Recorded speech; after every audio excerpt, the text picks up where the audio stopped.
Every prophet who was told no one would listen. A man stands in the middle of a busy street and opens his mouth. He has been doing this for 19 years.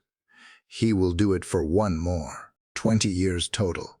And when it is over, when the last word has left his lips and the last door has been shut in his face, he will board a boat with his wife, his 3 sons, their wives, and 2 of every creature God told him to gather, and the rain will come. But right now, he is standing in the street, and no one is stopping. 2. That is the part we skip over. We know about the ark. We know about the flood. We know about the dove and the olive branch and the rainbow. What we do not think about, what we almost never sit with, is the 20 years before any of that. 20 years of a man standing up, day after day, and saying, something is coming.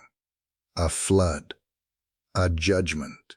You need to listen, and the world walking past him like he was not there. Here is what I want you to understand before we go any further.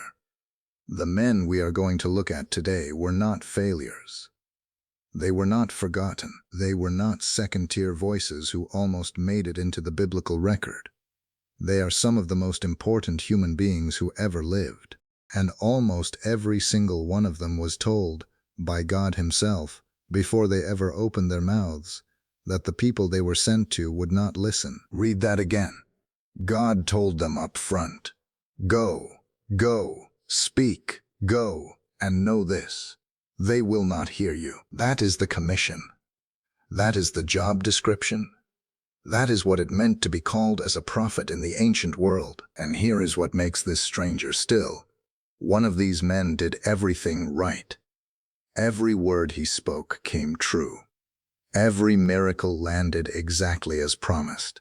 He stood on a mountain and called fire down from heaven in front of 450 men who wanted him dead, and the fire came. He won. Completely. Undeniably. And 3 days later, he was alone in a desert, lying under a small tree, asking God to let him die. We will get to him. But not yet, because before we get to the man who succeeded, and still broke, we need to understand the ones who were sent into silence on purpose, the ones who were handed a message and told in plain language that the message would not land, the ones who delivered it anyway. The Hebrew word for prophet is nabi. It does not mean what most people think it means. We tend to picture a prophet as a man who predicts the future, a divine forecaster, a holy weather report. But nabi comes from a root that means one who bubbles up, one who cannot contain what is inside him, one who was called forth, not because the audience was ready, but because the word was burning and it had to go somewhere. That is who these men were, not performers, not politicians, not crowd pleasers building an audience. They were people with something burning inside them that they could not keep down, sent to rooms where no one wanted to hear it. This is their story. And if you have ever felt called to something that nobody around you seems to understand, if you have ever spoken a truth that landed in silence, if you have ever wondered whether God made a mistake sending you, then this story is also yours. Stay with me. Let's start with the man in the street. Noah was not a mythological figure floating in a children's bathtub with cartoon animals. He was a man, a real man, with calloused hands and a family to feed, and neighbors who had known him his whole life. The book of Genesis tells us he was 600 years old when the flood came, which means he had lived long enough to watch his culture collapse slowly, generation by generation, into something unrecognizable. He had watched it happen in real time, and then God spoke to him. Build an ark, God said. A vessel 300 cubits long, 50 cubits wide, 30 cubits high, big enough to carry the weight of every creature I am going to ask you to gather. And Noah said yes. The Apostle Peter, writing centuries later, calls Noah a preacher of righteousness. That phrase is easy to read past, but sit with it for a moment. Peter is not just saying Noah was a good man. He is saying Noah preached. He opened his mouth. He stood in front of people and told them what was coming for 120 years. 120 years. You need to feel the weight of that number. If you started preaching today and nobody listened, and you kept going every single day, you would need to live to be well over 100 years old just to match what Noah did. He preached for longer than most people live.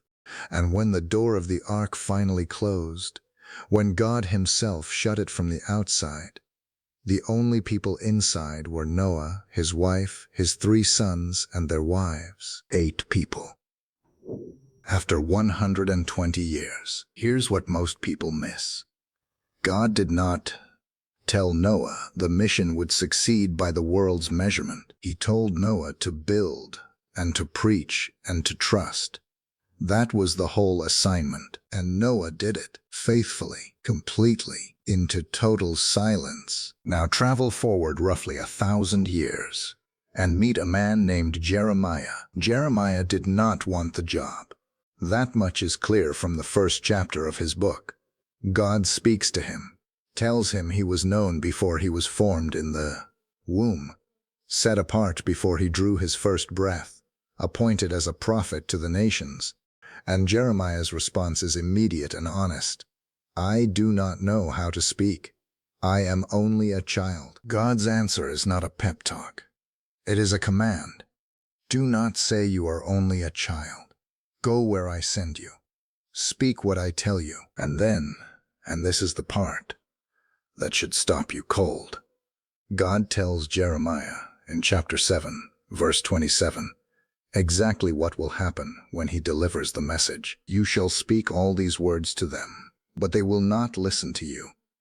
You shall call to them, but they will not answer you. God tells him this before he goes.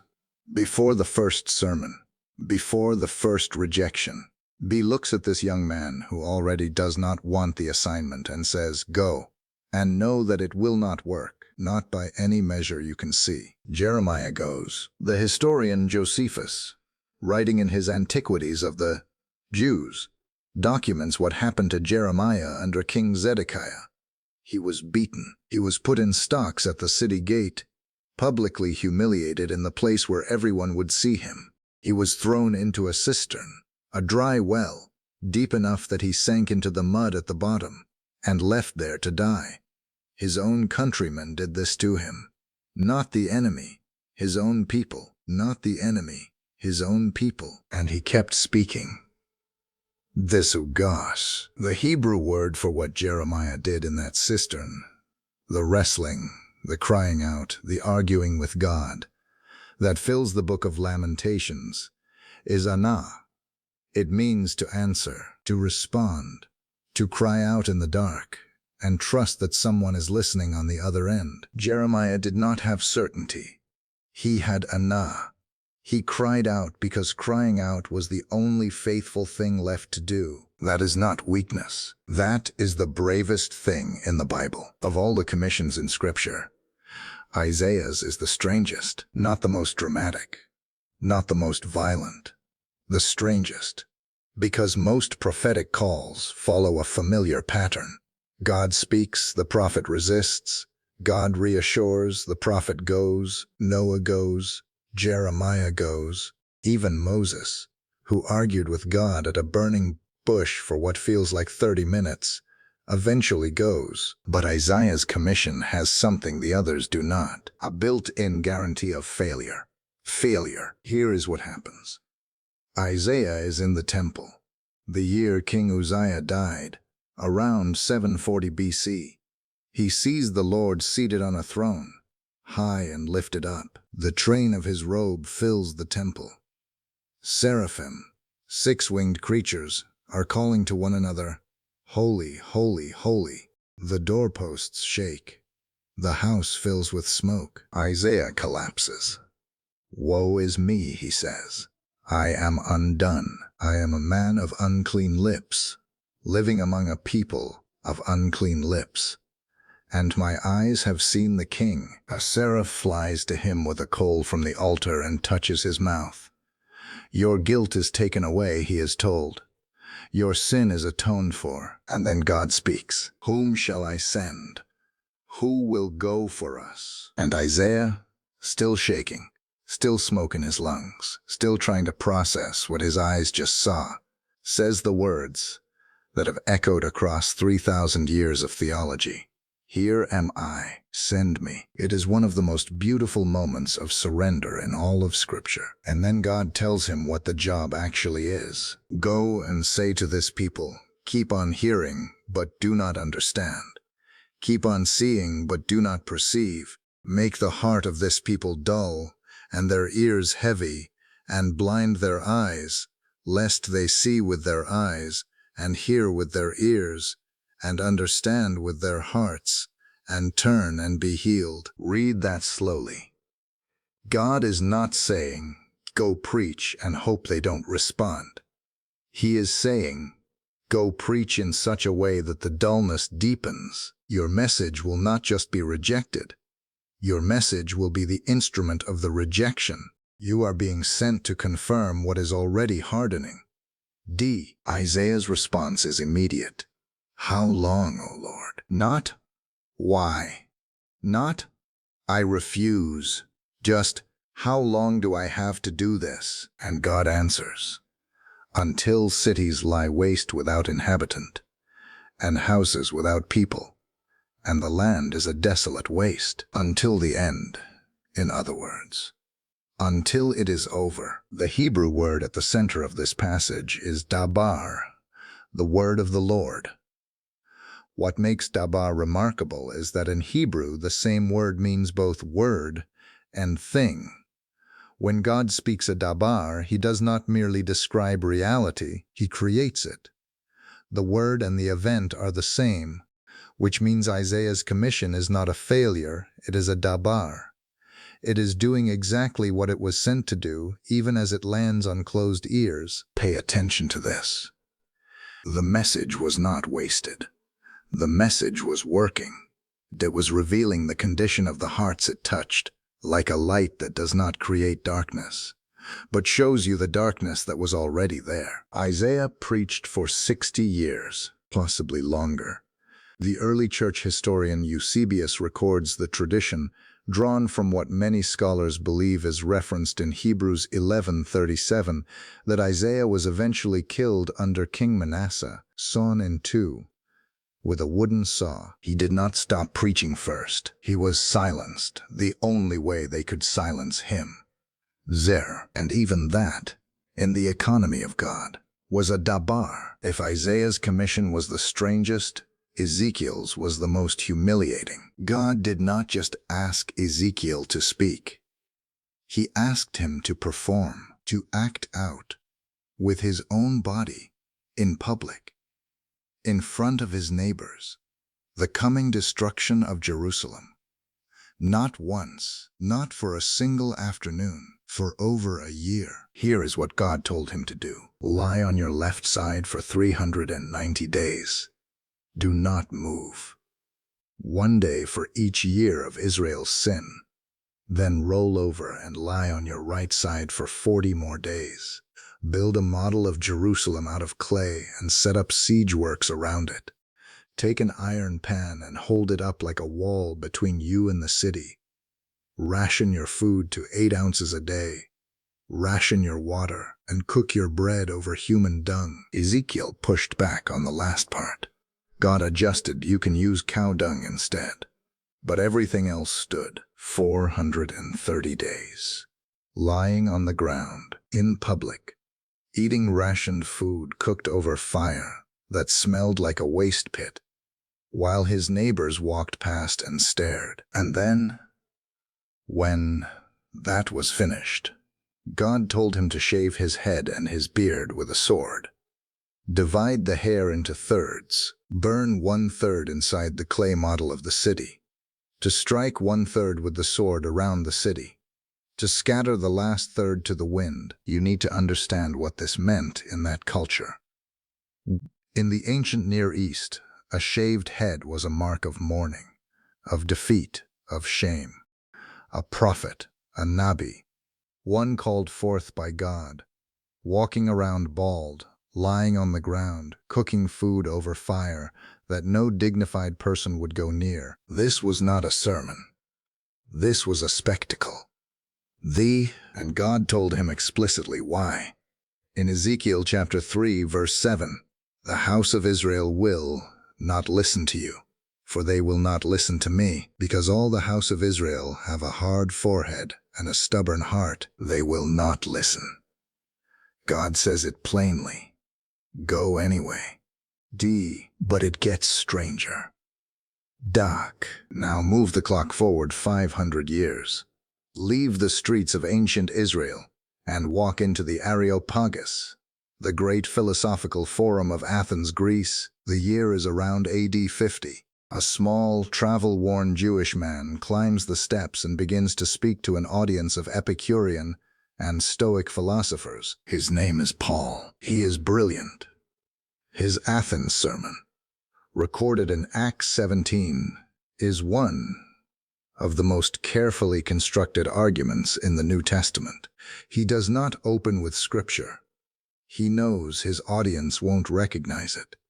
He opens with their own poets. In him we live and move and have our being.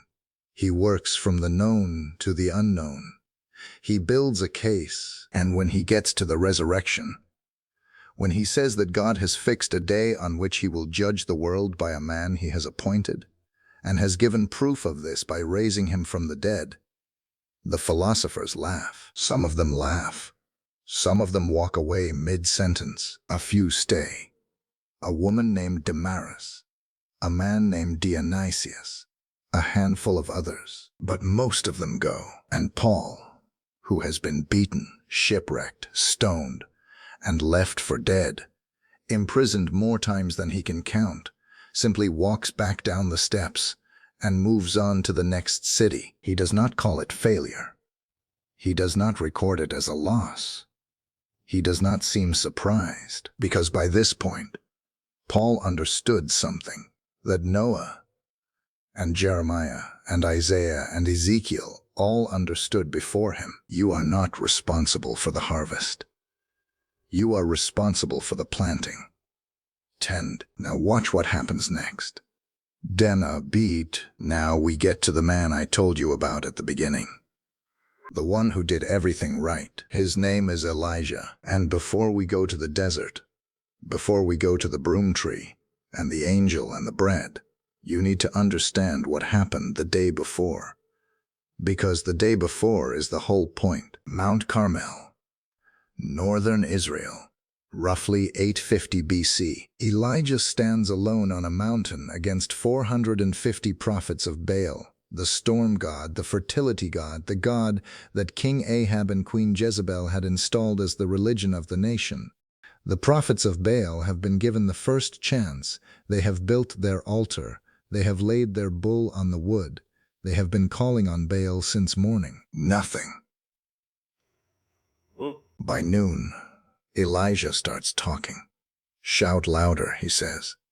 Maybe your God is deep in thought. Maybe he is busy. Maybe he is traveling. Maybe he is sleeping and needs to be woken up. The text says he mocked them in front of everyone. The prophets of Baal cry louder, cut themselves with swords and spears until blood flows, rave on until the time of the evening offering. Still nothing. Then Elijah steps forward. He rebuilds the altar of the Lord that had been torn down. He digs a trench around it. He has 12 jars of water poured over the offering until everything is soaked and the trench is full. And then he prays. One quiet prayer, 63 words in the Hebrew, and fire falls from heaven.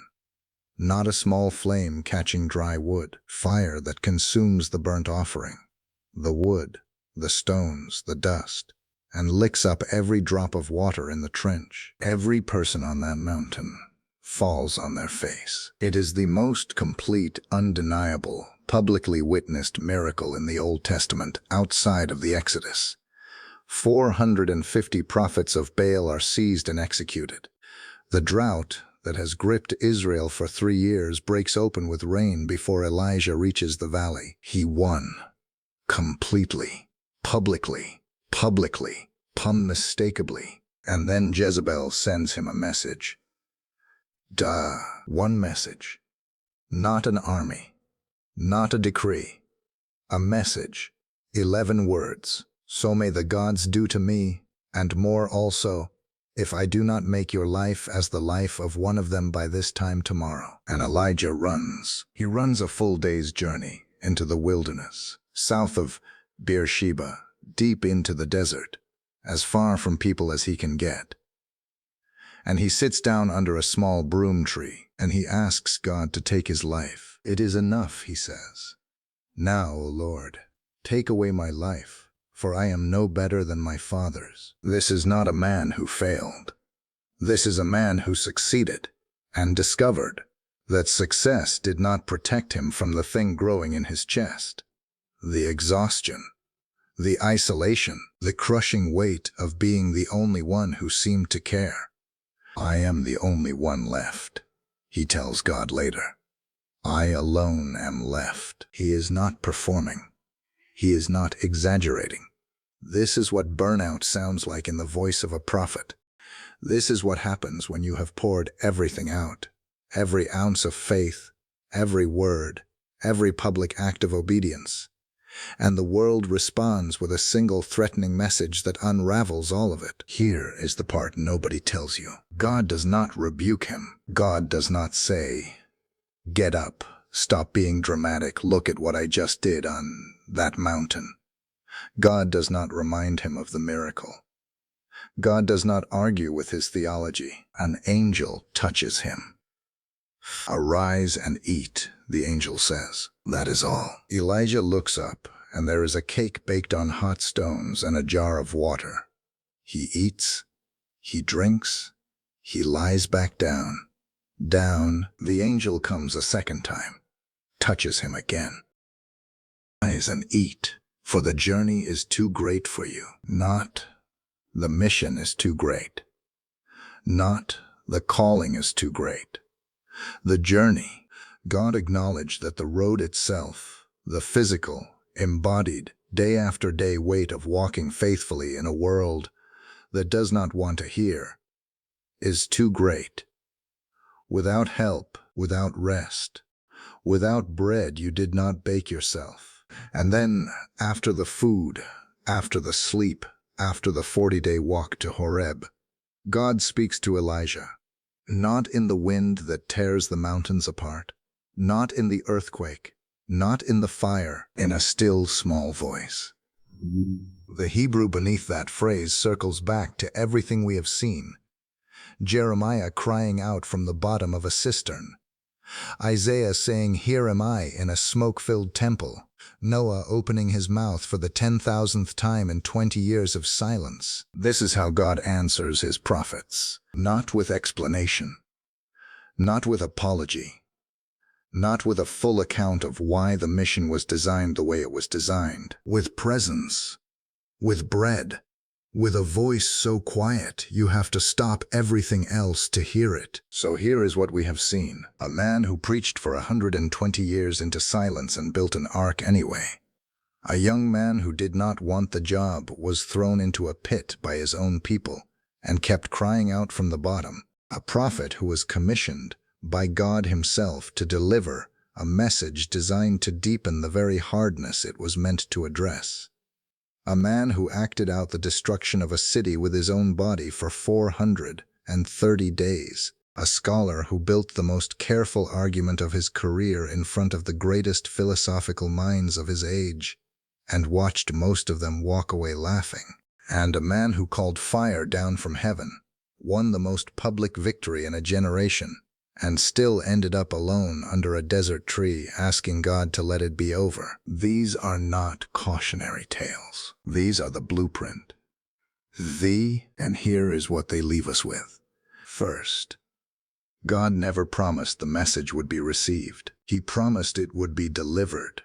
There is a difference between those two things that most of us have spent our whole lives collapsing into one. Your faithfulness is not measured by the response. It is measured by the going.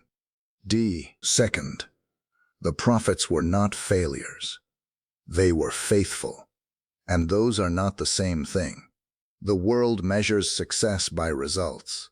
God measures obedience by the step taken, the mouth opened, the word spoken, the ark built, the cistern survived, the bread eaten, the road walked again the next morning. If you have been calling something failure that God has been calling faithfulness, this is your moment to let that go. And third, the still small voice that found Elijah in the wilderness did not arrive with explanation. It arrived with bread, with presence, with the simple, staggering grace of being found in the place where you thought you were completely alone. That voice has not gone silent. It has been speaking since before Noah picked up the first piece of wood.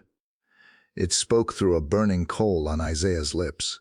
It spoke through the cries of a prophet who refused to stop answering from the bottom of a well. It spoke on a mountain in fire. And then, when the noise was finally over, it spoke again in the quiet. It is speaking now. If something in these stories felt less like ancient history and more like a mirror, sit with that for a moment. Which of these prophets felt most like your own story? I'd love to hear it below.